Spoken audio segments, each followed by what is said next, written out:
Bismillahirrahmanirrahim. Alhamdulillah. Thumma alhamdulillahilladzi hadana li hadza. Wa ma kunna linahtadiya laula an hadanallah. Salatullahi wa salamuhu ala nabiyyina al-Mustafa Muhammad bin Abdullah wa ala alihi wa ashabihi ajma'in. Qalu subhanaka la ilma lana illa ma 'allamtana innaka antal alimul hakim. Allahumma 'allimna ma jahilna. Ya Allah, ya Tuhan kami, ajarkanlah apa-apa yang kami tak tahu. Wa dzakirna ma nussina, dan ingatkanlah kepada kami apa-apa yang kami terlupa. Rabbi yassir wa la tu'assir ya karim wa tammim bil khair. Amma ba'du. Alhamdulillah, yang saya muliakan Tuan Imam, Tuan Bilal, ahli jawatan kuasa madrasah, tuan-tuan haji, puan-puan hajah, muslimin, muslimat yang dirahmati Allah. Alhamdulillah, sama-sama kita bersyukur pada Allah kerana pada malam ni masih lagi Allah kurniakan kepada kita nikmat-nikmatnya. Dan pada malam ni kita dah masuk pada 5 Rejab. Mudah-mudahan perjalanan dalam bulan Rejab ini bertambahlah ibadah kita, persiapan kita untuk bertemu dengan Ramadan. Mudah-mudahan kita sentiasa dalam panduan hidayah yang memudahkan kita ibadah, insya-Allah. Baik. Muka surat 136. Muka surat 136 ya. 5 golongan penghuni syurga. Laula iddu'a al-ghaibi la syahidtu ala 5 nafarin. Innahum ahlul jannah. Al-faqiru sahibul iyali, wal mar'atu radi anha zawjuha, wal mutasaddiqatu bimahriha ala zawjiha, wal radi anhu abawahu, wat taibu minadz dzambi. Artinya, sekiranya aku tidak khawatir diduga mengetahui perkara-perkara yang gaib, nescaya aku bersaksi bahawa kelima-lima golongan manusia ini termasuk penghuni syurga. Ini hadis Nabi, tuan-tuan ya. Hadis Nabi, tuan-tuan. Sebagaimana Nabi ingatkan kita, dia kata apa? Sekiranya aku tidak khawatir diduga mengetahui perkara-perkara gaib. Maksud kata bahawa apa, tuan-tuan? Ada yang Nabi diberitahu dan ada yang Nabi tidak diberitahu. Kenapa dikatakan sekiranya aku tidak khawatir diduga? Sebab kadang-kadang perkataan kita ni, tuan-tuan, kata orang apa? Bagi manusia biasalah, bersalahan dengan apa yang dikehendaki oleh Allah. Tetapi perkataan Nabi ni, tuan-tuan, tepat dengan apa yang Allah nak, kerana Nabi bercakap ni dengan wahyu Allah. Cuma penerimaan manusia. Ni yang Nabi SAW kata tu. Bukan dia yang khawatir, dia khawatir umat dia. Dia khawatir umat dia. Dan pun macam dia juga. Kenapa Dan ni tak masuk syurga? Yang tu yang Nabi SAW bimbang tu. Sebab apa yang berada dalam hati manusia, amalan yang tersembunyi itu hanya diketahui oleh dia dan Allah. Orang lain tak tahu. Maka sebab itulah, tuan-tuan, Nabi SAW tak nak bawa perkara-perkara yang mana, tuan-tuan, sudahnya kita salah sangka dan kita buruk sangka pada Nabi dan pada Allah. Maka sebab itulah, tuan-tuan, Nabi sebut yang nak masuk syurga tu macam ni orang bukan kau. Tuan-tuan ya. Sebagaimana 10 sahabat yang dijamin syurga tu, semuanya dilihat dengan ibadah-ibadah dan amalan-amalan dia. Tak ada siapa nafian, tuan-tuan. Baik, tetapi yang lain-lain pada tu, Nabi ajar semua orang boleh masuk syurga, maksud dia, tuan-tuan. Baik. Maka Nabi kata, nescaya aku bersaksi bahawa kelima-lima golongan manusia ni termasuk penghuni syurga. Maksud kata bahawa apa, tuan-tuan? Nabi diberi kesaksian. Orang yang buat perbuatan macam ni, kono dengan syarat dia, maka ketika itu dia masuk syurga. Apa dia? Yang pertama, orang fakir yang menanggung nafkah keluarga. Ini nombor 1 paling besar, tuan-tuan ya. Maksud kata apa, tuan-tuan? Dia tidak meminta-minta. Maksud kata kalau dia jenis meminta-minta, tuan-tuan, dengan minta tu dia sara keluarga dia, tuan-tuan, Maksud kata apa tuan-tuan? Belum campailah syarat tu tuan-tuan ya. Sanggup jadi pengamis semata-mata nak nyawa keluarga tak kono cara baik, tu yang disebut tu. Baik. Yang kedua, isteri yang diredai oleh suaminya bukan sebab garang isteri tu. Bukan sebab garang bini tu. Ui, tak berani dan dah. Kira reda lah dan makau ni tuan-tuan. Yang tu dek garang ni tuan-tuan ya. Tapi reda tu kenapa tuan-tuan? Kerana rahmat dan kasih sayang suami tu. Kenapa? Sebab sikap dalam rumah tangga tu. Baik. Yang ketiga, isteri yang menyedekahkan mas kahwinnya kepada suami. Allahu Akbar. Tak payahlah bayar abang. Mentang-mentang RM50 tak bayar saja. Pergi 200 banyak. Kan? Baik tak naik lah tuan-tuan. Kalau naik lagi meminta lah tuan-tuan ya. Baik. Maksud kata bahawa apa tuan-tuan? Mas kahwin ni kita dah bahas bahawa apa tuan-tuan? Dia menjadi syarat apa tuan-tuan? Wajib setelah wanita itu tuan-tuan didukhul ataupun sebelum didukhul. Maksud kata apa? Jima'. Malam tu nak sama-sama, isteri kata dah mula ya tuan-tuan, tutup lampu bang, buka balik. Apalah, mas kahwin tak bayar? Bak dulu. Nak tutup lampu bayar dulu. Tu wajib tuan-tuan ya. Tapi kalau bini kau, bang tutup lah bang, abang nak padam karen ni pun semua sampai esok pun tak apa. Mas kahwin halal. Tu lain lah cerita tuan-tuan ya. Tu lain cerita. Tapi kalau sabut bab ni tuan-tuan, bangi orang. Boleh lah Ustaz, dulu sekat RM20 kita tak minta, okey ya. Tapi sekarang ni Ustaz, kalau konang balik, korang lebih baik kita minta kepada orang perempuan. Kenapa? Sebab bila dia tak bayar, makin kurang dia nak bertanggungjawab. Yang tu yang masalah tu tuan-tuan ni. Kata apa? Tak ada ungkit-ungkitan. Nak halal birrida tuan-tuan. Reda dia tuan-tuan. Baik. Yang keempat, orang yang diredai oleh kedua ibu bapanya. Ni yang susah ni tuan-tuan. Kerana apa? Reda ibu bapa ni tak ada siapa lah yang mengetahuinya. Melainkan di atas apa tuan-tuan? Apa yang diredai oleh Allah. Mudah-mudahan kita sebagai anak ni boleh jaga tuan ya. Dan yang kelima, orang yang bertaubat atas dosa-dosanya. Baik. Rasulullah SAW bersabda, orang yang bertaubat sama halnya orang yang tidak mempunyai dosa. Rupa dalam bab ni hadis ni tuan-tuan, Nabi SAW telah memfokuskan, ulama kita ambil beberapa bab fokus. Apa dia tuan-tuan? Yang pertama yang nombor 5 tu, taubat tu. Sebab apa tuan-tuan? Taubat ni tuan-tuan adalah salah satu daripada perintah Allah. Ya ayyuhalladzina amanu tubu ila Allah taubatan nasuha. Kan? Wahai orang beriman, taubatlah, kembalilah. Tubu ila Allah, kembalilah kepada Allah. Cara macam mana kembali itu? Nasuha, dengan sebenar-benar taubat. Baik. Itu sebab tuan-tuan, ingat balik Rasulullah tuan-tuan, sehari 80, 70 ke 100 kali. 70 atau 80 ke 100 kali istighfar. Kenapa tuan-tuan? Perintah tu. Perintah. Maka bila sebab datang perintah, maka ketika itu tuan-tuan datang tuntutan untuk kita buat. Maka ulama kata kalau Nabi yang tak ada dosa tu pun boleh sampai 100, apatah lagi kita ni. Tuan-tuan, memang itulah perkataan orang yang suka istighfar. Tapi orang yang tak suka istighfar banyak-banyak ni tuan-tuan. Maka anjuran ulama apa dia tuan-tuan? Dalam tiap-tiap hari tu buatlah dengan hati yang redha walaupun sekali. Buatlah dengan hati yang betul-betul nak taubat walaupun sekali tuan-tuan. Astaghfirullahalazim. Tak nak dan buat dah. Itu satu bondo yang kita kata apa tuan-tuan? Walaupun sekali. Sebab apa? Perintah. Maka sebab itulah bila jadi perintah, kita kata apa tuan-tuan? Wajib buat. Bila wajib buat, walaupun ayat tu ulama bahas macam-macam tuan-tuan kan. Ada yang kata sunat lah, ada yang kata bila berdosa wajib lah dan sebagainya tuan ya. Baik. Rasulullah SAW bersabda lagi, setiap anak keturunan Adam pasti pernah melakukan dosa. Ini satu bondo lah tuan-tuan ya. Dan sebaik-baik orang yang melakukan dosa adalah yang bertaubat.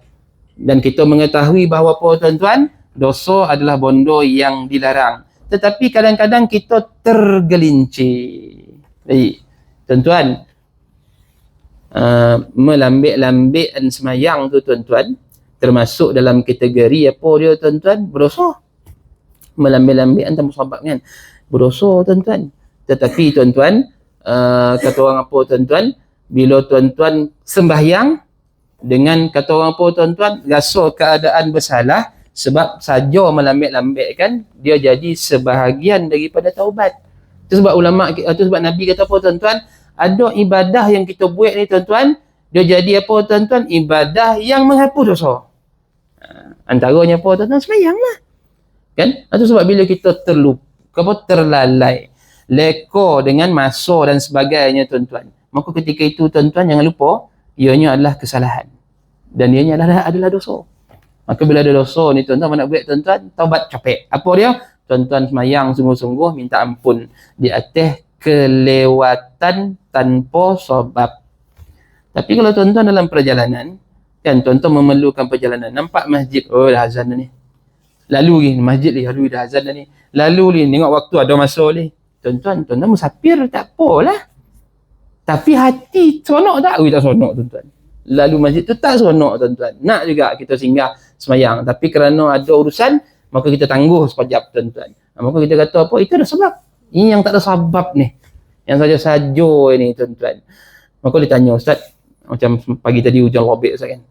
Jadi saya ni Ustaz nak pergi masjid kan, bila hujan lobek tu tunggulah tak berhenti, kereta tak ada, naik motor tak boleh. Maka saya pun nunggu tak berhenti, sudah saya semayang 6.30 Ustaz, nak tunggu nak pergi masjid. Sebab apa? Subuh lambat. Maka saya semayang 6.30 lebih kurang macam tu, berdosa taklah. Sebab apa? Keinginan tu dah siap kan, keinginan tu dah siap nak pergi, cuma apa? Tak ada keizinan, macam lobek turun kan. Maka sebab itulah tuan-tuan, bersabab lambat tu, dah bila tengok 6.30 tak boleh jadi ni dah, mayang dia seorang-seorang di rumah. Maka kata ulama, dia dapat apa yang dia niatkan. Apa dah nak pergi jemaah tu, dapat lah pahala itulah kita kata kekuatan orang yang ada niat baik dengan ibadah ni tuan-tuan ya. Apatah lagi bila dia terkonang dosa-dosa yang dulu. Astaghfirullahalazim, banyak dosa.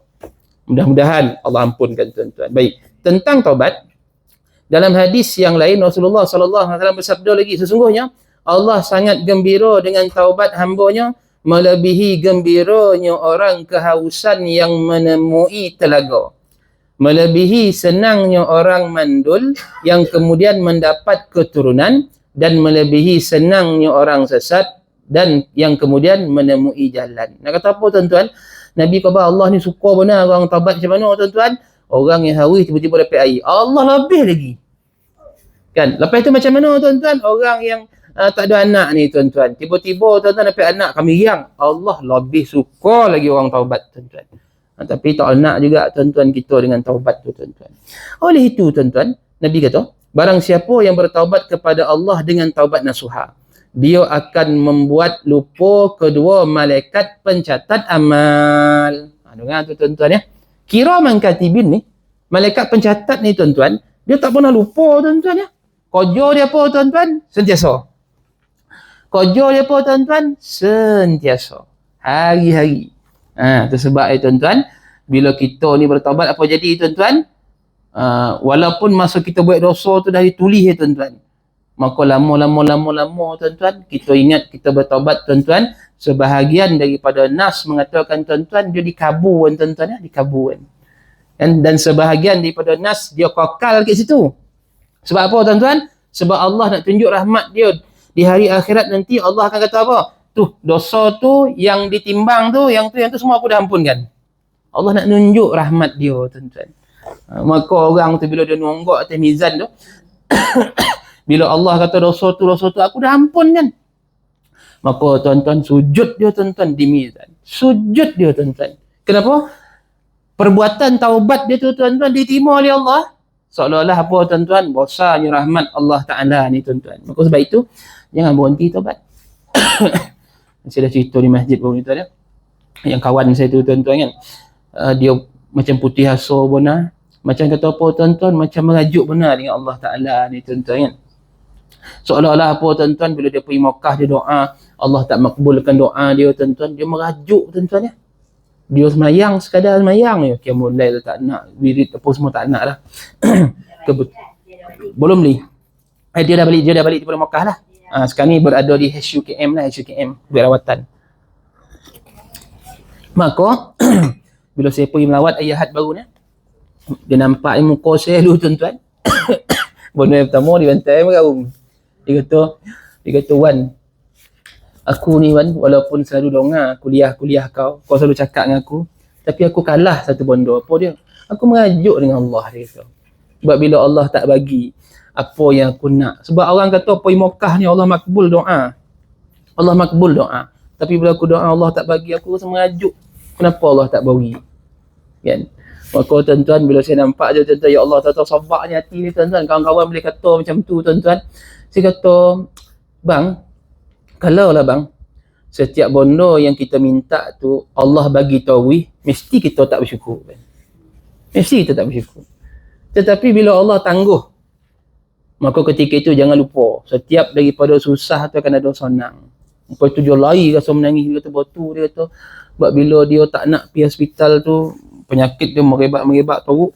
Bila dia pergi hospital tu, dia rasa redha dengan Allah, dia minta ampun. Dia kata hari Jumaat tu sebelum dia pergi, dia sampai pukul 9.30, pukul 10 dah masuk ward, pukul 6 petang dah pindah ward seorang. Dia kata seolah-olah Allah mudahkan bona urusan, dia kata. Dan Allah bagi jumpa dengan doktor-doktor yang baik yang merawat dia. Dan dia kata bahawa apa? Yalah, macam kau cakap lah, kita ni lebih nak apa yang kita minta, tapi kita lupa yang berhak bagi kita adalah Allah Ta'ala.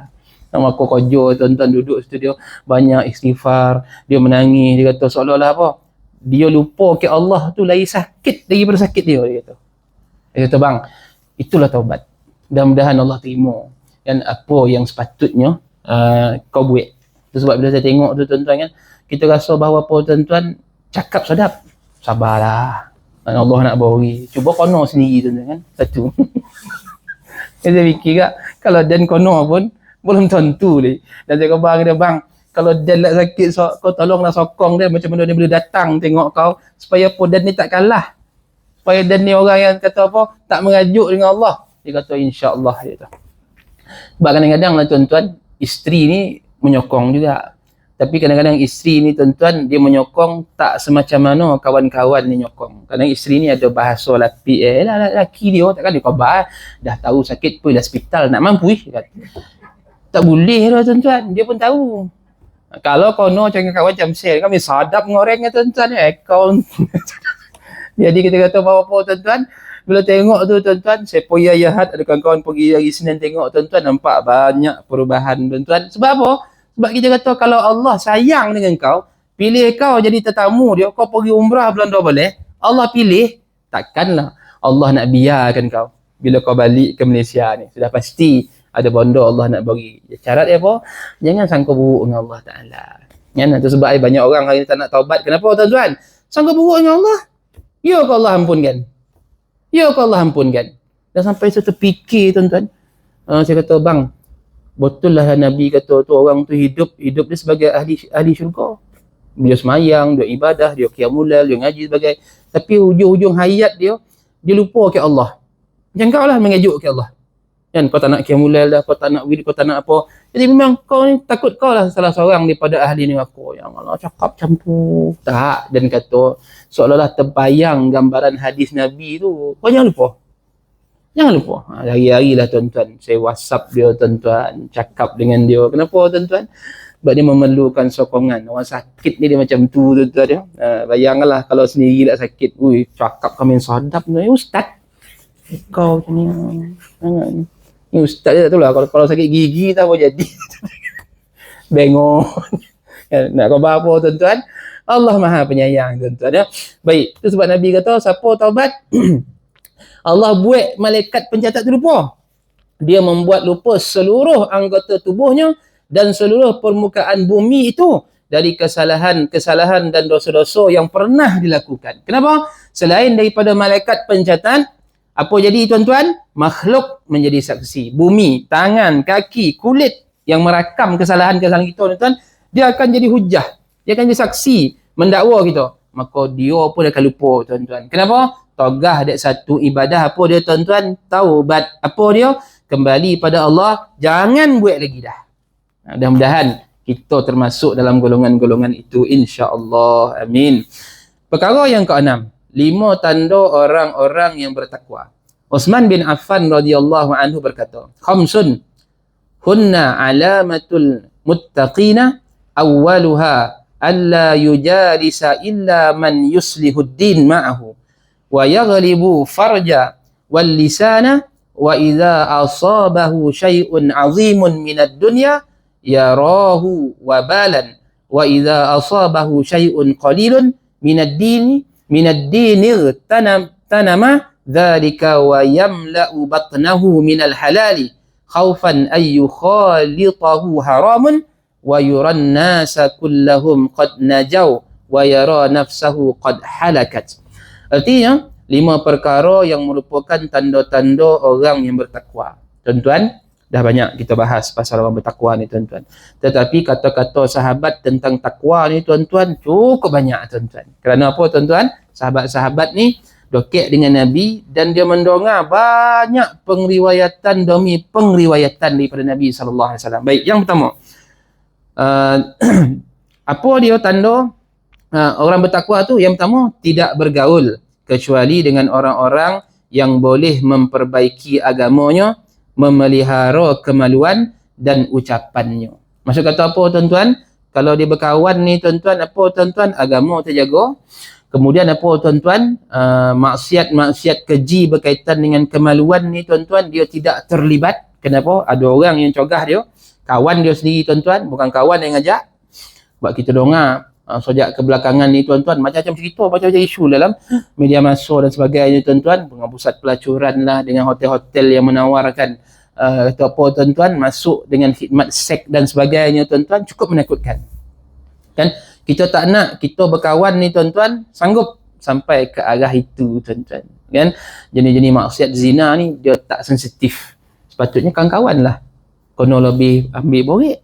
Kan? Pergi mana ni? Alah, habisnya relax je. Mana boleh relax? Ni tompek ni tak elok ni. Kan? Itu sebab saya pernah cerita dengan tuan-tuan. Dia poi tuan-tuan, bertiga tuan-tuan, mati seorang tuan-tuan. Ya? Seorang mati, riang bona kat tuan-tuan. Masuk tompek-tompek jam tu, riang bona apa kat tuan-tuan, mati dah tuan-tuan. Tengah-tengah kena urut tu mati dah. Maka tuan-tuan, kawan dia yang 2 orang ni tak tahu nak buat macam mana. Nak report polis pun tak reti, nak niat pun tak tahu. Nak tak nak, terpaksa lah tuan-tuan ya. Siapa usik dia lah menjadi orang kono tuduh yang pertama yang menyebabkan kematian. Maka nak tak nak, kono lah tuan-tuan. Maka yang 2 orang tu mencelinap dah lagi, tinggalkan seorang tuan-tuan. Ni nama apa tuan-tuan? Orang yang kata orang apa, tak berani untuk bertanggungjawab dengan kesalahan. Dah kalau kau Johnny sama-sama, pergi sama-sama lah bertanggungjawab. Ni dibian tuan-tuan ya, dibian. Maka tuan-tuan, ahli keluarga tak mengaku tuan-tuan. Bila dia tengok tuan-tuan, kotes syaitan tu tengok, diambil daripada pusat rumah pusat pelacuran tuan-tuan ya. Allahu Akbar. Mudah-mudahan menjadi ingatan untuk kita lah tuan-tuan. Sebab apa tuan-tuan? Nak mati mana-mana. Mana-mana tuan-tuan. Jadi kalau kita yang paling baik, kita nak apa tuan-tuan? Mati tompek paling baik. Macam dia jompul 2 minggu lepas tuan-tuan kan. Seorang Pak Haji tu tuan-tuan, meninggal dalam sujud sembahyang subuh. Kalau dulu kita dengar dalam sahabat tuan-tuan ya. Jauh kat Kajang kat. Kali ni berlaku di jompul tuan-tuan kan. Allahu Akbar. Kan usia saya tak tengok 70 lebih 80 lebih macam tu lah tuan-tuan ya. Main subuh sujud akhir tuan-tuan orang tengok.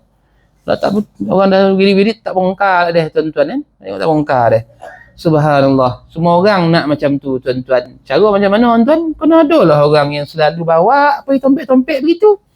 Begitu juga dengan ucapan-ucapan dia tuan-tuan. Ucapan dia bukan ucapan yang teruk. Malah lah tuan-tuan kan. Kadang-kadang mana timbul ni benda ni tuan-tuan? Kalau bukan mula dalam rumah.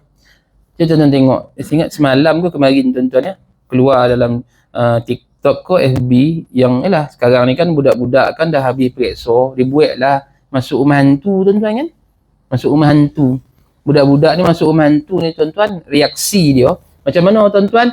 Menunjukkan isyarat-isyarat lucah pada hantu tu tuan-tuan. Mana belajar budak tu tuan-tuan? Mana belajar? Kalau bukan tuan-tuan, benda tu mula banyak puncanya daripada rumah.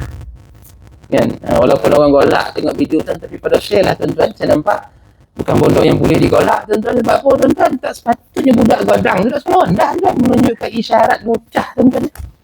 Ada orang golak-golak benda tu. Saya tu, tak boleh macam tu lah tuan-tuan. Kenapa? Itu salah bentuk generasi nama tuan-tuan ya. Salah bentuk generasi. Baik. Yang kedua, apabila mendapat sesuatu yang besar daripada kesenangan dunia, dia menganggapnya sebagai musibah. Ini lebih besar lagi dah tuan-tuan ya. Dapat bondo-bondo, kata orang pun tuan-tuan, dunia yang mana tuan-tuan datang. Tak poi-poi dah tuan-tuan kan. Maka dia anggap yang musibah apa lah ni. Inilah siapa kata tuan-tuan? Abdul Rahman bin Auf tuan-tuan kan. Ni musibah apa lah ni. Kan sampai Nabi sebut ada orang dia akan masuk syurga dalam keadaan merangkak. Dia menangis tuan-tuan ya.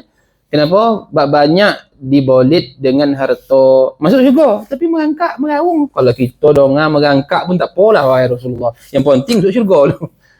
Sayyidina Osman apa ni Abdul Rahman bin Auf menangis tuan-tuan. Kenapa? Sebab lagi banyak rotok, lagi banyak tanya. Apa tak musibah Lagi banyak rotok, lagi banyak tanya. Itulah yang jadi sebesar-besar musibah. Takut kita tak boleh jawab pertanyaan daripada Allah. Bukanlah suruh tuan-tuan pergi buang rotok tu tanam belakang rumah, tak payah. Dan tak payah. Nanti saya beri nombor bank tu, masuk dalam bank saya boleh.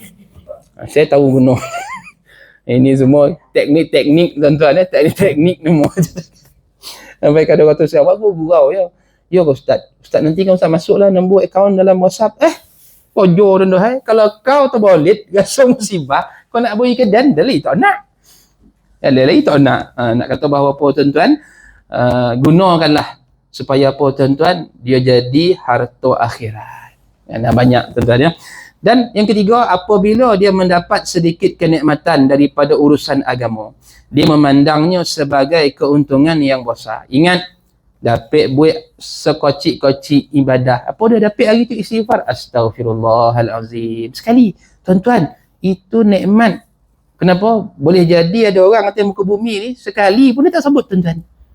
Rasa sebesar-besar nikmat. Tu saya banyak tompek saya cerita tuan-tuan kan. Sampai ada orang kata apa? Tak payah nak bangga mana lah.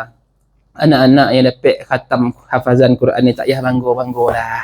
Bukan ingat pun. Ya Allah tuan-tuan.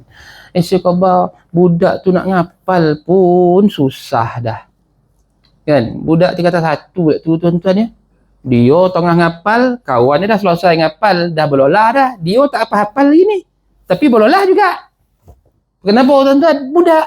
Sok pagi orang lain boleh baca, dia tak boleh baca dah. Kena pegang telinga macam tu lah. Kena dondo. Susah tak? Susah tuan-tuan. Tapi nak kata bahawa apa? Janganlah kata seolah-olah apa? Bondo tu tak boleh dibanggakan. Isu dia apa tuan-tuan? Yang bangga tu sampai tak sadar diri. Jauh sikit. Apalah? Anak dan Al-Hafiz. Kan ada? Yang tu nak kena lapuk nama tuan-tuan ya. Seolah-olah rasa apa tuan-tuan? Lebih daripada orang lain pula. Tapi apa dia tuan-tuan? Takkanlah mak ayah yang anak dia dapat khatam hafazan Quran tak boleh nak rasa bangga, nak cerita sikit walaupun masuk dalam FB. Anak dia dalam majlis khatam. Ada orang tulis, dia khatam tu dia ingat tak? Ya Allah tuan-tuan, kesian tuan-tuan ya. Kesian tuan-tuan. Sebab apa? Boleh hafal, boleh ingat, semuanya rezeki daripada Allah. Rezeki daripada Allah. Janganlah tuan-tuan mempersoalkan. Kenapa? Boleh jadi dia dah hafal sampai habis tu tuan-tuan. Itulah kita kata apa? Sebesar-besar nikmat yang dia pegang supaya apa tuan-tuan? Dia mati dalam keadaan kalimah la ilaha illallah. Ni yang kita khabar ni. Ni tak. Janganlah bangga-bangga. La ilaha illallah. Tiba-tiba tuan-tuan pun datang masjid kata tak payah bangga lah tuan-tuan. Belum tentu masuk syurga lagi. Boleh macam tu? Ui, saya kata hino bona tu tuan-tuan ya. Seolah-olah apa tuan-tuan? Tak ada pedah. Seolah-olah tak ada pedah datang. Oh jangan tuan-tuan. Sebab kita diajar apa dia tuan-tuan? Sikit dah solat nikmat. Tuan-tuan dapat hafal lagi ni apa tuan-tuan? Surah Al-Baqarah ayat 1 ayat 2. Orang lain dah habis Baqarah dah tuan-tuan boleh dapat 2 ayat. Alhamdulillah. Kenapa? Itulah nikmat paling besar. Sebab ada orang surah Baqarah pun dia tak tahu. Ni tiba-tiba kita rasa bahawa apa tuan-tuan? Tak ada keuntungan. Ingat, inilah keuntungan dalam agama kita tuan-tuan. Yang keempat, tidak memenuhi perutnya dengan sesuatu yang halal lantaran takut akan bercampur dengan sesuatu yang haram. Maksud kata apa tuan-tuan? Tak suka-suka makan. Tak suka-suka makan tuan-tuan. Dia makan tapi dia pilih. Kenapa tuan-tuan? Macam bila orang cerita bab semolih tuan-tuan kan. Dia kata apa? Kalau dulu-dulu tu, kalau semolih tu ada orang buat ala kadar. Ada orang dia buat sungguh-sungguh. Sampai kan dia kata apa, bila dulu tu konang-konang balik, ada orang tu sekadar diloleh macam tu aja. Sampai kan tak putih pun. Kan urek. Walaupun dalam belajar hukum fiqah apa dia tuan-tuan, asalkan 2 urek marikh tu tuan-tuan, dengan apa ni urek napih dan makan tu, asalkan dia tu luka tuan-tuan keluar darah pun dah halal dah. Dah halal dah. Kan? Tapi isu dia apa tuan-tuan? Ketika itu tuan-tuan tak putih. Isu dia tak putih. Bila tak putih tuan-tuan, apa jadi tuan-tuan? Tuan-tuan, kita makan bondo haram tuan-tuan. Sebab apa? Dia luka tempat lain. Dia berdarah tadi tuan-tuan, kenapa tuan-tuan? Luka tempat lain, itu sebab dia mati. Maka sebab itulah tuan-tuan, bondo tu kena tengok. Apatah lagi bila ada satu zaman tu tuan-tuan, orang banyak anak ayam, dia maulih, belum sampai habis ayam tu ngelapar, masuk dalam piuk air mengelogak tu. Kan sampai kan, ulama kita kata apa, dia bukan mati tegah dak semoleh, mati kena air panas tu. Dah macam-macam isu tuan-tuan masa tu tuan-tuan ya.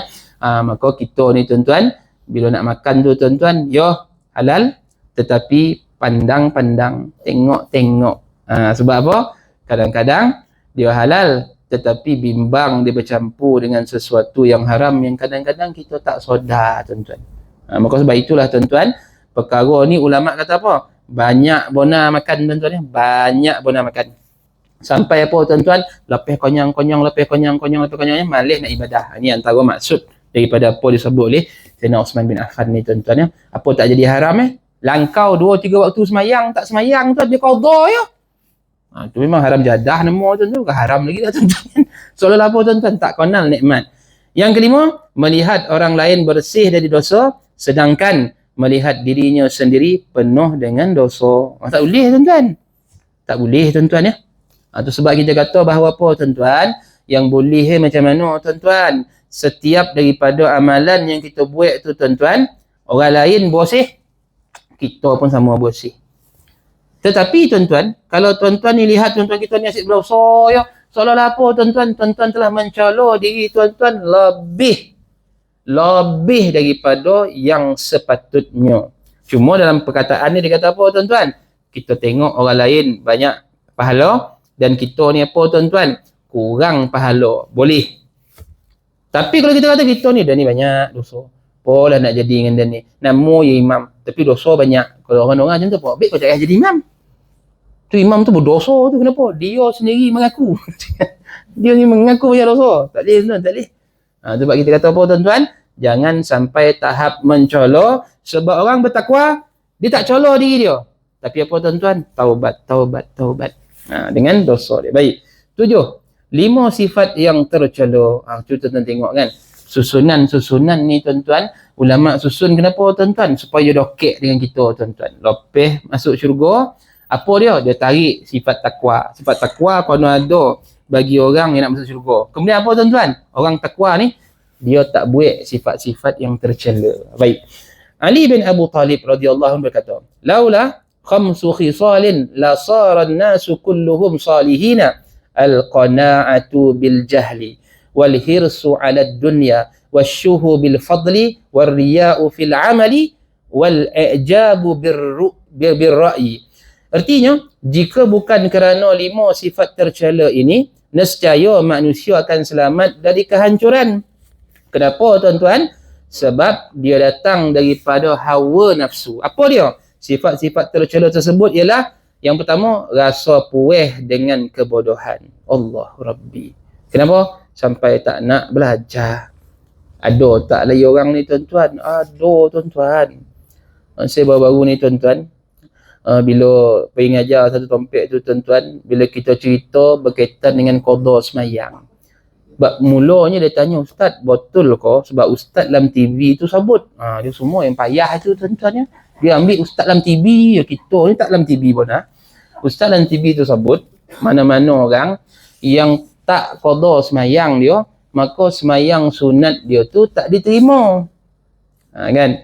Lepas tu dia kata, ada yang ustaz seorang dia kata pula, yang tak terima tu semayang sunat yang mutlak dan semayang sunat yang ada beberapa jenis lah. Tetapi qabliyah ba'diyah tu Allah terima. Kan? Maka tuan-tuan, saya bila dengar tu, abang dengar macam mana sunat ni? Asalkan nama sembahyang sunat lah, semua kono lah kau. Kan? Cuma dua pandangan ulama kita kata. Yang pertama, selagi mana kita ada hutang sembahyang fardu, sembahyang sunat kita tak boleh kita buat, tuan-tuan. Kenapa? Tak diangkat oleh Allah Ta'ala. Ini pandangan yang pertama, boleh. Apa pun jenis sunat, mutlak ke, bersabab ke, kerana sabab mendatang ke, kerana sabab terdahulu ke, kerana sabab pada keadaan dia ke, semua sama, tuan-tuan. Maka sebab tuan-tuan tengok, ada orang, dia qada semayang masa semayang tarawih. Kan? Semayang tarawih dulu 20 rakaat kan, 20 lepas tu dia qada semayang, tuan-tuan. Kita nampak, tuan-tuan, macam mana keindahan bila orang faham ilmu ni, tuan-tuan. Maka pandangan yang kedua pula kata bahawa apa? Semayang sunat dia diterima dengan syarat. Dia ada juga syarat. Apa dia? Dalam sehari tu dia mesti qada semayang. Dalam hari tu, makna tiap-tiap hari tu dia mesti qada semayang. Dia jadi orang yang banyak hutang lah, tuan-tuan ya. Dulu dia ni, tuan-tuan, balik umur 2 boleh, contoh umur 40 baru mula semayang. Umat, tuan-tuan, banyak tuan-tuan ya. Yang dia semayang Jumaat je. Kenapa? Takut jadi kafir ke bahaya, tuan-tuan. Dia ingat semayang yang lain tu tak kafir kan, kan? Dia pergi semayang Jumaat je. Semayang lain dia tak pergi, tuan-tuan. Kenapa? Orang khabar kalau tak semayang Jumaat dia boleh jadi kafir. Dia ingat semayang lain tu tak jadi kafir ke, tuan-tuan ya. Tapi kata ulama, makna kata apa? Dia tahu, dia tahu hukum. Makna dia tak nafikan hukum. Mana okey? Cuma apa, tuan-tuan? Lalai, malih, leko. Maka ketika itulah, tuan-tuan, kita nampak bahawa apa, tuan-tuan? Hutang banyak. Maka bila umur 40, 50, pencen dia sedar. Maka apa jadi, tuan-tuan? Dia pun qada lah. Sambil-sambil qada, dia semayang sunat. Semayang sunat dia Allah timur. Kenapa? Syarat dalam sehari itu dia mesti qada walaupun satu waktu semayang. Kenapa? Perbuatan dia tu menarik redha Allah Ta'ala. Itu sebab ada seorang ni kata apa? Mana ada qada-qada ni? Dah tak semayang tu taubat je lah. Allah terima, maha menerima taubat. Allahu Akbar. Sedangkan Nabi sini kata, hutang dengan manusia wajib bayar. Hutang dengan Allah lebih-lebih lagi wajib bayar. Apa dia hutang tu? Semayang, zakat, poso yang dia tak buat, yang dia tinggalkan sengaja tu hutang, tuan-tuan. Maka hutang bayar macam mana? Qada lah. Kan? Maka sebab itulah, tuan-tuan, kita kata bahawa apa? Kalau nak semayang sunat dia tu diterima, mana kata dalam sehari tu dia kena qada. Maka datanglah seorang Pak Haji tu. Ustaz, dah sebab Ustaz khabar macam ni Maksud kata apa, Ustaz? Selama hari ni apa yang saya buat tu tak ada guna lah. Ji, kan saya dah khabar tadi Ji. Pandangan yang kedua tu lebih mesra dengan kita. Kenapa? Sebab kita ni suka semayang sunat. Semayang sunat tak boleh dilarang. Kan? Ibu orang tanya, Ustaz, saya dulu baru umur 50 baru mula semayang. Tapi saya ramai semayang sunat. Boleh tak saya nak semayang duha? Tak boleh dah. Kau hutang banyak. Ganti dulu. Tuan-tuan, menghalang orang semayang tak boleh. Itu sebab ulama buat pandangan yang mana, tuan-tuan, diterima oleh kebanyakan umat Islam. Kenapa, tuan-tuan? Sebab ia lebih mesra, mudah-mudahan dengan semayang sunat dia tadi, tuan-tuan, menarik dia untuk selesaikan hutang semayang. Itu yang dikatakan ibadah-ibadah sunat ni apa, tuan-tuan? Menarik untuk menambah amal. Ni tak dirah. Dah kau tu jahat dulu, pemalis siapa suruh, kau qada lah dulu. Habis terawih pun tak ada. Raya pun tak ada. Kenapa pula dah kau tak qada? Semayang raya pun tak boleh. Macam mana? Apa jadi, tuan-tuan? Langsung dia tak semayang tarawih macam. Kita berdosa, tuan-tuan. Sebab ulama kita kata apa? Benda tu lebih mesra dengan diri kita. Qada lah, taubatlah. Mudah-mudahan Allah terima, tuan-tuan. Itu sebab, tuan-tuan, dia bodoh tadi itulah. Apa jadi? Sudah dia qada pun tak nak, dia datang semayang pun tak nak, dia berjemaah pun tak nak. Kenapa, tuan-tuan? Bodoh. Puih. Dah halang-halang masuk neraka, masuk tarawih lah. Itu bodoh betul tu, tuan-tuan. Itu bapak lah punya bodoh orang. Seolah-olah apa tak kenal Allah Ta'ala. Yang kedua, sifat tamak terhadap dunia. Hari-hari memikirkan dunia ni macam mana je nak ambil. Yang ketiga, sifat bakhil dengan kelebihan harta. Jadi kalau kut dia, tuan-tuan. Yang keempat, riak dalam setiap amal perbuatan. Rasa apa, tuan-tuan? Menunjuk-nunjuk. Riak tu ra'a tu, tuan-tuan kan. Ra'a. Dan datang dulu, Bilal pun ambil. Tu asal ra'a tu, tuan-tuan ya. Malah ulama tu dua tu. Riak satu, ujub satu. Itu bahaya tuan-tuan. Dan yang kelima, bangga dengan pendapat diri sendiri. Pendapat dia lah yang betul lah. Ini sebablah tuan-tuan kan, saya jemaah saya di masjid saya pun terpalit terkono juga. Dia kata, Ustaz, sebaiklah Ustaz ada kuliah tiap-tiap minggu. Boleh kita tanya, betul ke Ustaz, wirid lepas semayang tak ada Fatihah? Kan? Betul ke wirid lepas semayang ni tak ada Fatihah? Ya Allah bang, Fatihah ni dalam semayang wajib baca, luar semayang sunat baca. Dalam semayang amin Fatihah tu sunat, luar semayang amin Fatihah pun sunat. Apa masalah? Abang nak baca lepas semayang boleh, abang nak baca sebelum tidur boleh, abang nak baca sebelum main bola boleh, abang nak baca dalam kereta boleh, abang nak baca naik bas boleh, nak baca time beli ayam boleh, jangan baca dalam tandih ya ulama kata. Kenapa? Dia menjadi sunat. Tapi dalam riwayat-riwayat hadis, wirid lepas semayang dia pelbagai tuan-tuan. Kan? Itu sebab yang ditulis-tulis, yang dibaca-baca tu ambil yang ringkas. Kalau tuan-tuan ambil wirid yang panjang, yang digabung-gabung tuan-tuan, panjang tuan-tuan ya. Panjang. Itu sebab wirid lepas subuh tuan-tuan, ulama kata apa tuan-tuan, sampaikan dibaca oleh Nabi dan sahabat-sahabat duduk sampai waktu syuruk. Sampai waktu syuruk. Ini wirid lepas subuh tuan-tuan ya. Tapi kita bila khabar macam tu orang khabar lah, yo lah pandai yo. Nak pandai-pandai macam mana? Jabatan Mufti kita dah keluar kata tuan-tuan, aurat khususiyah nama tuan-tuan. Dalam tu disusun tuan-tuan wirid-wirid Nabi SAW. Dan Fatihah ulama kata apa tuan-tuan? Dalam semayang wajib, luar semayang sunat. Jadi bila orang khabar tak ada pun baca Fatihah, saya pun gatal kepala saya tuan-tuan nak jawab kan. Saya kata, saya rasa kat masjid saya ni, saya dah beberapa kali ulang dengan tuan-tuan ni. Makna kata kalau tuan-tuan dengar tu, tuan-tuan dah boleh nilai dengan ilmu yang tuan-tuan dah dapat. Boleh jadi kesalahan saya ikut ngajar, tak memberi kosan pada tuan-tuan. Saya minta maaf lah saya khabar. Sebab apa? Sebab tuan-tuan lebih berkosan dengan bondo yang tuan-tuan tengok dalam TV tu, yang tak boleh tuan-tuan nak tanya dia. Tuan-tuan tanya dia. Kan? Kenapa cakap macam tu? Mana dalilnya yang Nabi tak beri? Sama lah juga tuan-tuan ya. Macam kita kata bahawa apa tuan-tuan, menyedekahkan Fatihah pada Nabi tak boleh. Itu pun saya dah syarah dah tu tuan-tuan kan. Tiap-tiap tompek tanya habis semua saya syarah. Kenapa tuan-tuan? Seolah-olah kita ni tuan-tuan, ada pendapat kita je yang betul. Sampaikan saya tengok tu tuan-tuan, dia buat forum tuan-tuan kan. Hanya semata-mata nak bantai seorang ustaz tuan-tuan ya. Mesti ustaz tak ramai tuan-tuan ya. Itu dah jadi bukan forum dah tu tuan-tuan, dah jadi mencaci orang tuan-tuan ya. Sampai dia kata, siapa ulama ni? Siapa yang beri ulama ni pada orang? Yang kedua, sebenarnya kita ni nak semayang ikut mazhab ke ikut Nabi? Oh Allah tuan-tuan.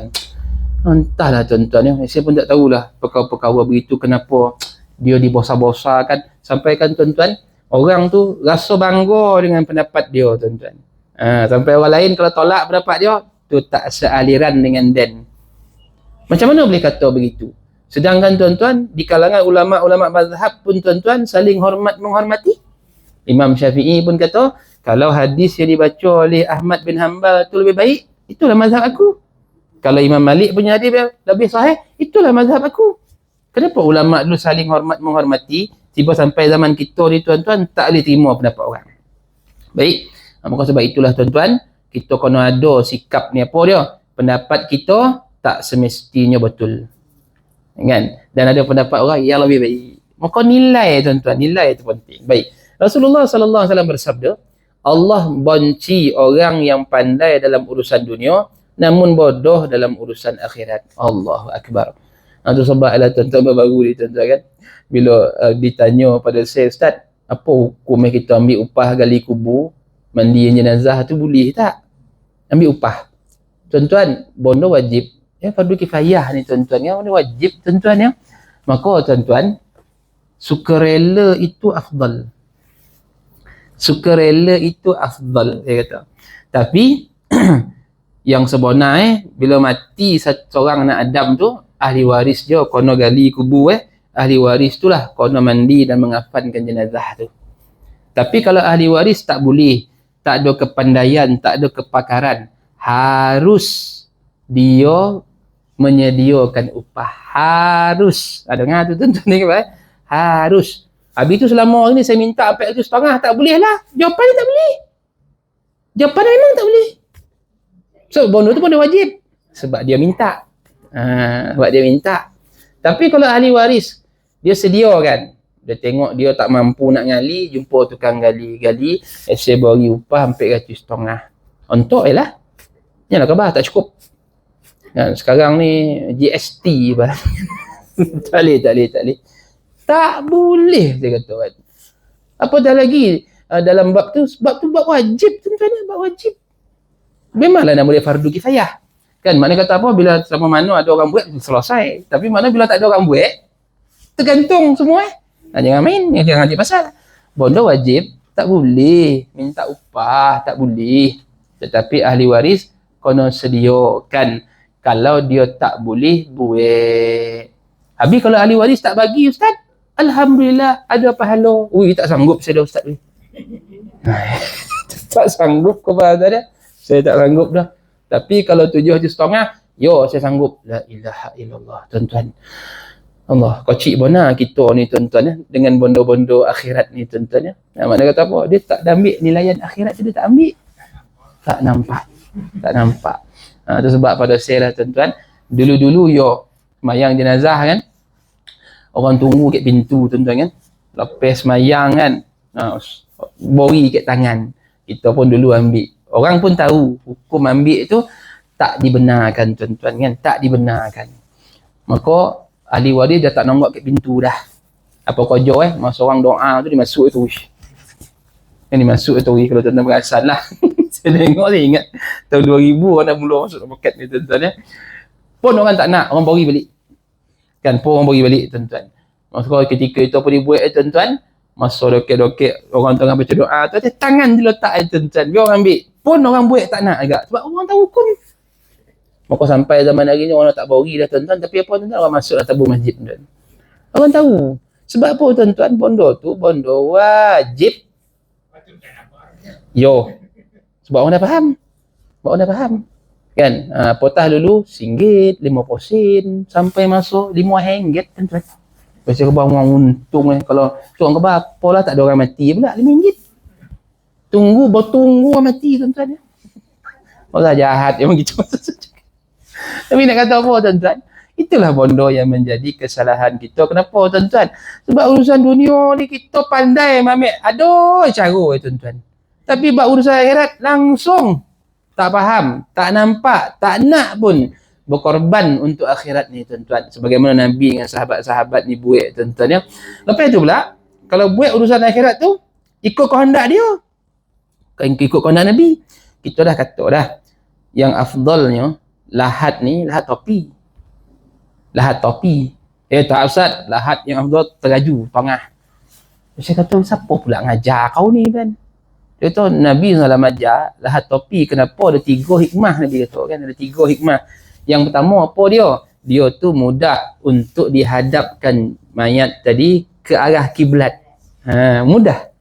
Walaupun ada di setengah-setengah riwayat tu dia kata apa? Bila dah dihadap pun dia beralih. Boleh hadap pun boleh beralih. Maka katanya Imam Syafi'i dan ahbab Imam Syafi'i kata apa? Biarkan. Sebab apa? Sebab kita dah buat. Yo, ada bantai kan, dia sonda kan. Tapi dia kata apa, bila buat kita pun dia beralih juga. Maka serah pada Allah. Sebab itu urusan Allah Ta'ala. Sebab apa, kita dah buat sebagaimana yang kita nak. Yang kedua, apa dia? Dia lebih menjaga aib kepada mayat. Aib kepada mayat. Apa dia? Kalau mayat itu wanita. Dan dia pula tak ada ahli waris. Sebab ahli waris wajib menurunkan jenazah wanita dia ni, isteri kau, mak kau, mesti ahli waris. Orang lain tak boleh. Maka bila tak ada ahli waris, maka ketika itu apa, tuan-tuan? Dia boleh diturunkan dalam bentuk yang mana, tuan-tuan, lebih terjaga, tak menimbul fitnah. Itu sebab kita kata bahawa apa? Lahat topi apa? Boleh diturunkan secara topi, tuan-tuan ya. Sama ada guna tali ke ataupun apa dia, tuan-tuan, guna orang yang mana, tuan-tuan, menahan sahaja sampai ke bawah. Oh, macam tu patutlah disuruh lahat topi. Ataupun yang ketiga apa dia, tuan-tuan? Tidak menyeksa jenazah tu. Kenapa? Bila lahat topi ni, tuan-tuan, sebab tanah koreh ni apa jadi, tuan-tuan? Bila ditutup dengan papan lahat, jadi tanah tu tak impit terus. Sebagaimana lahat tengah teraju ni. Bila tengah apa jadi, tuan-tuan?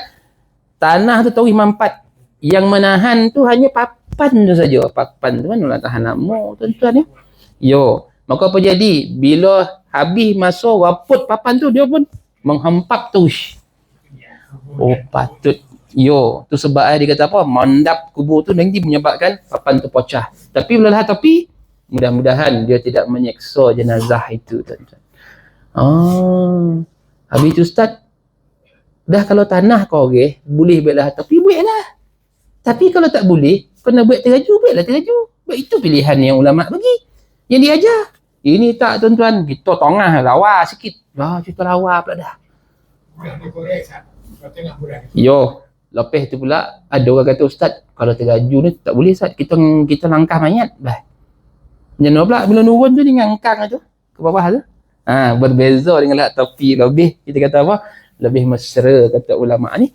Pun kita kata ilmu dan juga pengalaman-pengalaman orang-orang gali yang terbaik. Dan kalau semua tak boleh lah, topi tak boleh, teraju tak boleh. Kenapa? Tanah berair. Dia kata apa tuan-tuan? Tanah tepi sungai dan sebagainya. Maka gunakan keranda itu lebih afdal. Yang keranda lebih afdal. Dan kalau lah jenazah tu tuan-tuan dah busuk, raput dan berbau, guna keranda lebih baik tuan-tuan. Guna keranda lebih baik. Itu sebab ulama meletakkan syarat yang bermacam tuan-tuan, sampai kan ada yang kata bahawa apa tuan-tuan, bila kita masuk dalam kubur tu boleh angkat tangan macam tuan-tuan.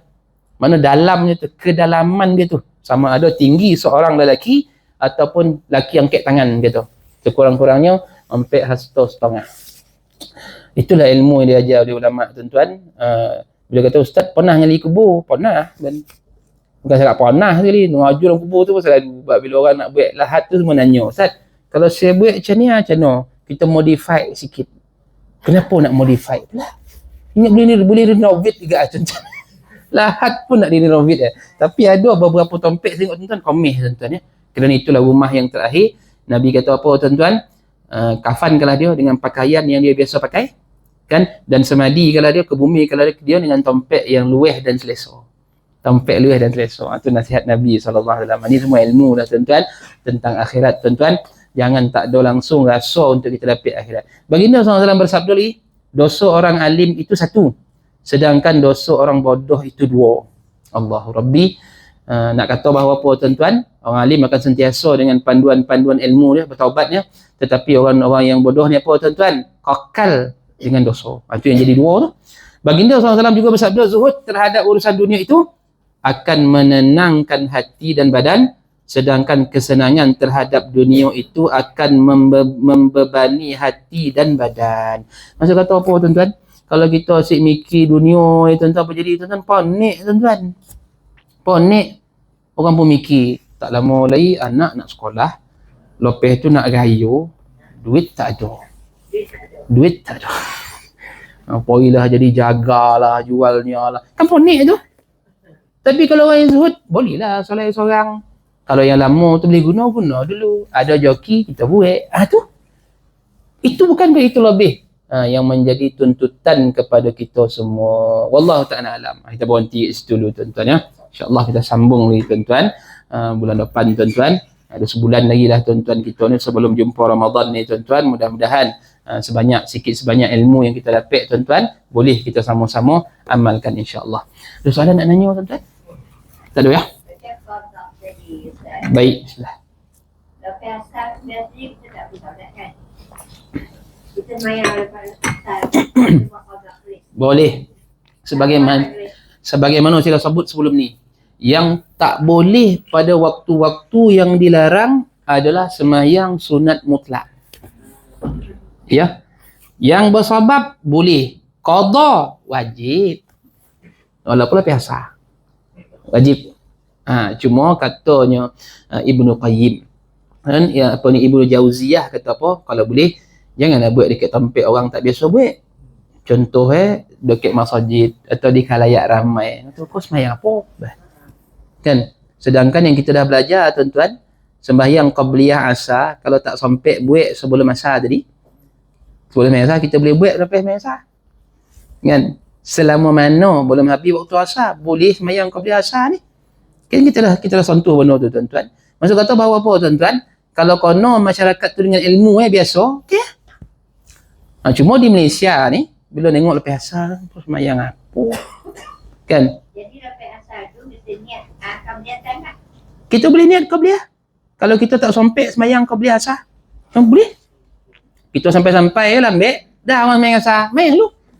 Lepas bagi salam kan, kita semayang. Boleh. Selama mana boleh habis waktu asar hari. Tak ada masalah. Sebab apa? Dia sembahyang sunat bersebab. Yang tak boleh lepas asar ni mutlak sahaja. Inilah mazhab Syafi'i. Sebab apa? Qabliyah ni masuk mula waktu dia, masuk waktu, habis waktu qabliyah ni bila habis waktu. Tu kena jaga sungguh-sungguh. Maksud kata apa? Kalau tuan-tuan tak sampai semayang subuh, qabliyah subuh, bolehlah lepas subuh.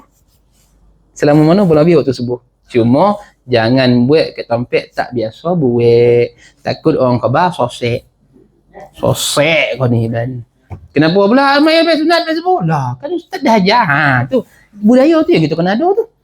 Supaya apa tuan-tuan, ilmu tu dapat disampaikan dan kita tak terlepih kan perkara-perkara sunat yang menjadi kata apa tuan-tuan yang Nabi tak pernah tinggal. Cuma yang afdal sebelum daripada semayang fardu subuh tu lah kan yang kita nak kan. Tapi kalau dah tak sampai membutuh kerja tengok bola lah kalah pula tu. Malaysia lawan Jordan kalah pula tu abah tuan-tuan kan. Subuh lambat kan nyosa baik.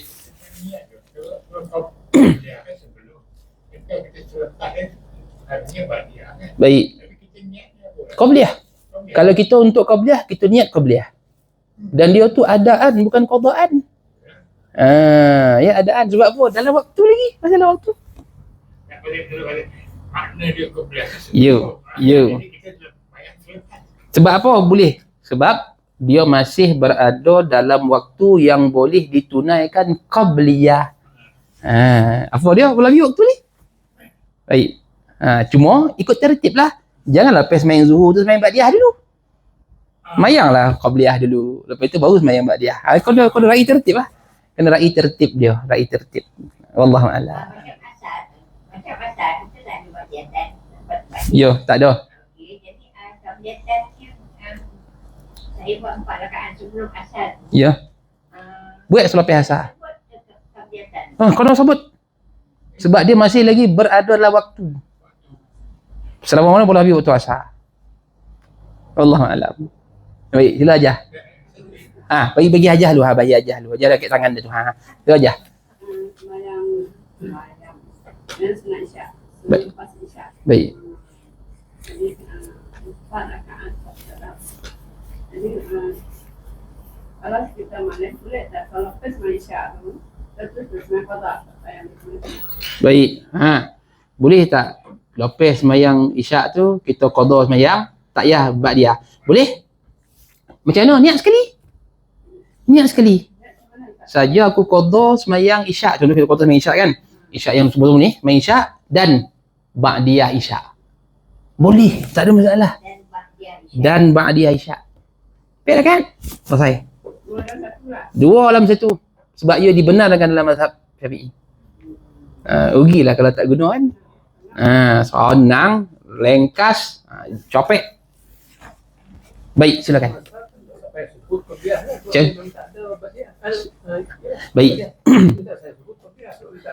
Yo, walaupun di sana tak ada kita kata qabliyah ba'diyah, hanya sebut sunat subuh sunat asar, boleh tak sebut qabliyah ba'diyah? Boleh. Kita sebut qabliyah boleh, tak sebut pun tak apa. Ada sebab kita semayang sebelum subuh, kan kita sunat al-fajri boleh. Qabliyah subuhi boleh. Dua-dua boleh. Dua-dua makna yang sama. Cuma ada orang lebih suka gunakan hadis. Selis sunatan fajri. Kan? Sama juga sunat al-asri. Dia lebih mesra macam tu.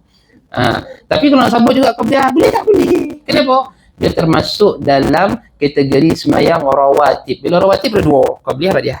Itu ulama susun melalui hukum fiqh. Allahu a'lam. Baik. Ni, saya bagi haji kau jap ya, bagi haji kau jap. Sila haji.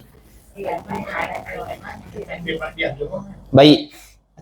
Jumaat ada ba'diyah zuhur? Ada. Jumaat ada ba'diyah. Dia semayang ba'diyah zuhur. Tu bila kita masuk waktu zuhur, Jumaat, waktu zuhur tu, kita ada qabliyah zuhur. Dan kita ada ba'diyah zuhur. Tu sebab Nabi tak pernah tinggal ba'diyah zuhur tu, Jumaat Nabi tak pernah tinggal. Yo. Tapi bila hari Jumaat sama.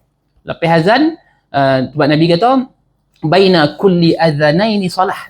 Nabi kata di antara dua azan tu dia ada semayang. Maka ketika itu semayang tu namanya qabliyah. Yo. Qabliyah zuhur dan lepas tu ba'diyah zuhur. Dan Nabi semayang ba'diyah hari zuhur Jumaat 4 rakaat. Apa dia? Kalau sebut qabliyah Jumaat boleh tak? Dokek situ saya tak tengok lagi sebab setakat ni biasa dia baca qabliyah zuhri. Cuba nanti saya tengok semula boleh ke tidak. Takut saya salah sebut. Baik. Boleh tak sebut qabliyah Jumaat? Boleh tak? Nanti insya-Allah nanti saya cuba tengok.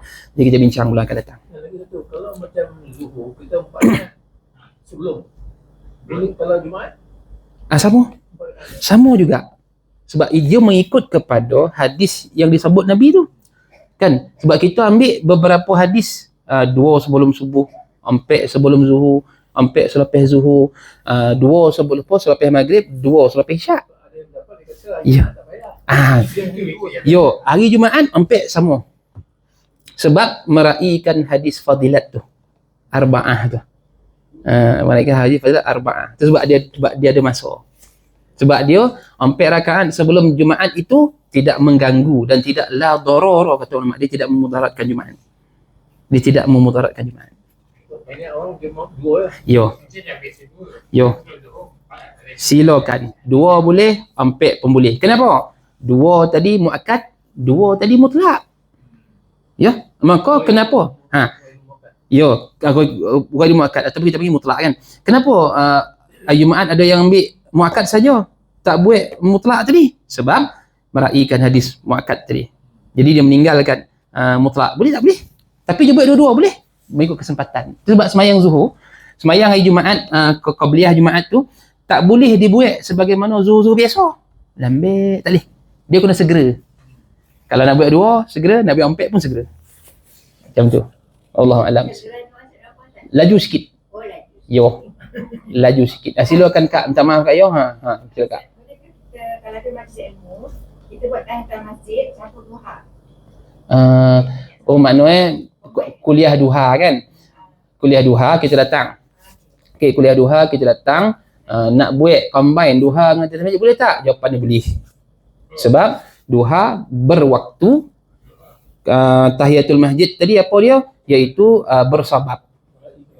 Jadi bila bersabab dan Nabi kata orang yang masuk masjid tak semayang 2 rakaat dia duduk, khasir, rugi. Maka apa nak buat? Duha kita sekalikan dengan tahiyatul masjid. Jawapan boleh tak? Boleh. Tak ada masalah. Tapi kan macam saya sebut dulu. Yo, cuma yang saya sebut dulu yang terbaik sulih-sulih kan, sulih-sulih. Tahu sulih-sulih? kalau ingat. Sulih semua kan. Apa sulih aja? Satu. Cuma kalau nak buat boleh tak? Kenapa? Sebab masa dia panjang duha dan waktu masuk masjid tu dia ada. Sebab apa? Katanya Imam Ramli, lagi banyak kerja, dia banyak pahala. Itu pun nak pegang tu. Kaedah tu nak pegang. Lagi banyak kerja, lagi banyak pahala. Wallahu alam. Tapi bukan makna kita gabung nanti kita malih. Bukan maksud kita gabung kita malih. Tapi kenapa? Kita meraihkan pendapat. Jawapannya boleh dan dibenarkan. Wallahu ta'ala. Baik, ada satu yang silakan. Baik, sila ajar. Last lah yo. Nombor dah habis.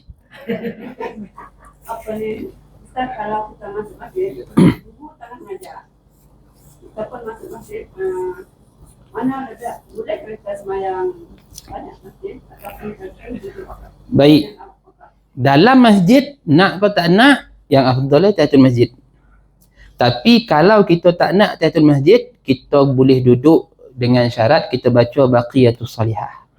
Tu dah sebut balik dah kali ke berapa sebut tu kan. Baqiyatus salihah tu apa ustaz? Tengok siaran-siaran yang sebelum ni. Tengok ulangan video. Tak ada kojo tu ustaz ni kan. Beritahu je lah. Baqiyatus salihah tu apa dia? Subhanallah walhamdulillah wala ilaha illallah Allahu akbar. Duduklah. Kenapa? Itu pandangan Imam Al-Ghazali. Sebab baqiyatus salihah adalah ganti 2 rakaat tahiyatul masjid. Tu kan senang tu. Sebab apa? Sayang. Sebab apa yang diajar oleh ustaz hari tu, ilmu yang kita rasa banyak berguna untuk kita. Seolah-olah kata apa, wajiblah kita belajar. Maka apa nak buat? Duduk. Masa duduk tu baca subhanallah walhamdulillah wala ilaha illallah Allahu akbar. Dapat 2 rakaat semayang tahiyatul masjid. Nama dia baqiyatus salihah. Wallahu alam. Ya, mudah-mudahan sikit sebanyak perkongsian ni untuk ilmu. Yo. Masa khutbah pun sama kata Imam Ghazali. Kalau kita semayang, silakan. Tapi kalau kita tak nak, baqiyatus salihah. Itu Imam Ghazali punya pendapat. Yo, memang Nabi suruh. Tapi katanya Imam Ghazali diberi pilihan. Sebab apa? Kalau khutbah tu memang menarik perhatian dia. Maka dia duduk. Dan dia baca kata, yo. Ketika tu dah wajib doa. Tapi masih lagi lah ada orang masuk obang kedua tu berdiri tunggu macam tu kan. Tu masih lagi ada. Seolah-olah tak faham lagi kan. Jadi bila kita khabar kan, apa pandai kau je lah. Pandai kau lah. Sudah jawapan pokok dek kau. Allah. Mudah-mudahan. A'udzubillahi minasyaitonirrajim. Bismillahirrahmanirrahim.